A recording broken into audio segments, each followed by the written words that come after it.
یہاں سے بھی اللہ رب العزت ان منافقین کی منافقت کے اوپر ایک اور دلیل دے رہے ہیں۔ رب تعالیٰ فرماتے ہیں میرے پاک پیغمبر، یہ جو آپ کے پاس آتے ہیں قسمیں اٹھا رہے ہیں کہ اگر ہم میں سکت ہوتی، ہم میں طاقت ہوتی تو ہم کیا نکلتے آپ کے ساتھ ضرور ہو نکلتے، لیکن رب تعالیٰ فرماتے ہیں میرے پاک پیغمبر یہ اپنی جانوں کو ہلاکت میں ڈال رہے ہیں، ان کے دل میں اور بات ہے، زبان پہ اور زہر کر رہے ہیں، اس لیے ٹھیک ہے آپ نے ان کو اجازت دے دی، ہم نے آپ کو معاف کر دیا، لیکن اگر آپ ان کو اجازت نہ دیتے تو جس وقت آپ کوچ کرتے تو اس وقت کھرے کھوٹے کا فیصلہ ہو جاتا، پتہ چل جاتا، سچے اور جھوٹے کا پتہ چل جاتا۔ رب تعالیٰ فرماتے ہیں یہ بھی ان کی منافقت کی کیا ہے، دلیل ہے کہ اگر یہ آپ کے ساتھ جہاد میں شریک ہونے کا ارادہ رکھتے، ان کی نیت ٹھیک ہوتی تو کچھ نہ کچھ سامان تیار کرتے جہاد کے لیے، لیکن وسعت کے باوجود بھی انہوں نے کچھ سامان تیار نہ کیا۔ جس وقت اعلان ہو گیا، حکم اللہ کا آ گیا، وہ ہاتھ کے اوپر ہاتھ دھر کے بیٹھے رہے، ادھر سے ادھر بھی نہیں ہوئے۔ تو اس لیے رب تعالیٰ فرماتے ہیں انہوں نے کچھ سامان تیار نہیں کیا، لیکن ان کے جہاد کے اندر جانے کو اللہ نے ناپسند کیا، اللہ کو یہ بات منظور ہی نہیں تھی۔ کیوں؟ اس لیے اللہ نے حکم بھی دے دیا کہ تم بیٹھے رہو بیٹھے رہنے والوں کے ساتھ۔ رب تعالیٰ فرماتے ہیں اگر وہ آپ کے ساتھ جہاد میں شریک ہوتے، لو خرجوا فیکم ما زادوکم الا خبالہ، خبالہ سے مراد کیا ہے، فساد اور خرابی پیدا کرنا۔ میرے پیارے پیغمبر اگر یہ آپ کے ساتھ جہاد میں شریک ہوتے تو یہ اور فساد اور خرابی پیدا کرتے اور تمہارے اندر فتنہ پیدا کرنے کی کوشش کرتے، کیونکہ ان کے جاسوس آپ کے اندر اب بھی کیا ہیں، موجود ہیں۔ یہ چغلی کرتے، ادھر کی ادھر، ادھر کی ادھر، تو آپ کی جماعت کے اندر بھی کیا پڑ جاتی، پھوٹ پڑ جاتی، عداوت پیدا ہو جاتی۔ اس لیے اللہ نے ان کو آپ کے ساتھ جانا منظور اور پسند نہیں کیا۔ اللہ رب العزت نے دوسری وجہ یہ بنی، اللہ رب العزت نے ان کے دلوں کے اوپر مہر جباریت لگا کر اور ان کے دلوں کے اندر سے جہاد کا شوق بھی چھین لیا اور ان کے دلوں کے اندر سستی اور بزدلی اور ضعف پیدا کر دیا۔ رب تعالیٰ فرماتے ہیں ان کی جتنی بھی سرکوشیاں، جتنی بھی سازشیں ہیں نا،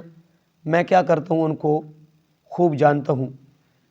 لَقَدِ ابْتَغَوُا الْفِتْنَةَ مِنْ قَبْلُ وَقَلَّبُوا لَكَ الْأُمُورَ حَتَّى جَاءَ الْحَقُّ وَزَاغَ أَمْرُ اللَّهِ وَهُمْ كَارِهُونَ۔ میرے پیارے پیغمبر یہ اب سے نہیں چالیں چل رہے، یہ اب سے بہانے نہیں کر رہے،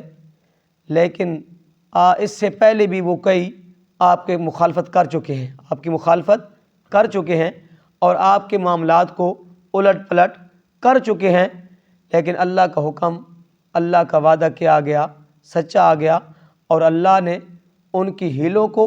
ان کی تمام کوششوں کو ناکام کر دیا اور خاک میں ملا دیا۔ اللہ رب العزت نے دین حق کو دین باطل کے اوپر کیا کر دیا، غالب کر دیا۔ وَهُمْ كَارِهُونَ، لیکن وہ اس بات کو پسند نہیں کرتے تھے۔ اللہ عمل کی توفیق عطا فرمائے۔ اعوذ باللہ من الشیطان الرجیم، بسم اللہ الرحمن الرحیم۔ وَلَوْ أَرَادُوا الْخُرُوجَ، اور اگر وہ میدان جنگ میں نکلنے کا ارادہ رکھتے، لَعَدُّوا لَهُ عُدَّةً، تو اس کی کوئی تیاری بھی کرتے، وَلَٰكِنْ كَرِهَ اللَّهُ بِعَاثَهُمْ، لیکن اللہ نے ان کا اٹھنا ناپسند کیا، فَثَبَّتَهُمْ، پس بوجھل کر دیا انہیں، وَقِيلَ اقْعُدُوا مَعَ الْقَاعِدِينَ، اور ان سے کہہ دیا کہ بیٹھے رہنے والوں کے ساتھ تم بھی بیٹھے رہو۔ لو خرجوا فیکم، اگر یہ تمہارے ساتھ میدان جنگ میں نکل کھڑے ہوتے، ما زادوکم الا خبالا، تو تم میں اور زیادہ خرابی ہی پیدا کرتے، ولا اوضعوا خلالکم، اور تمہارے اندر فتنہ پیدا کرنے کی کوشش کرتے، یبغونکم الفتنۃ وفیکم سماعون لہم، اور اب بھی تمہاری جماعت میں ان کے جاسوس شامل ہیں، واللہ علیم بالظالمین،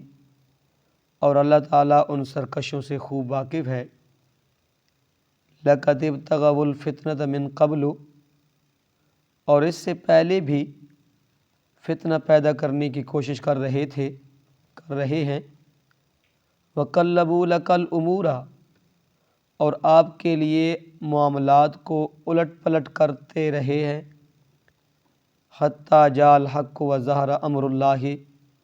یہاں تک کہ حق آ پہنچا اور اللہ تعالیٰ کا حکم غالب آ گیا، وہم کارہون، حالانکہ وہ ناپسند ہی کرتے رہے۔ صدق اللہ العظیم۔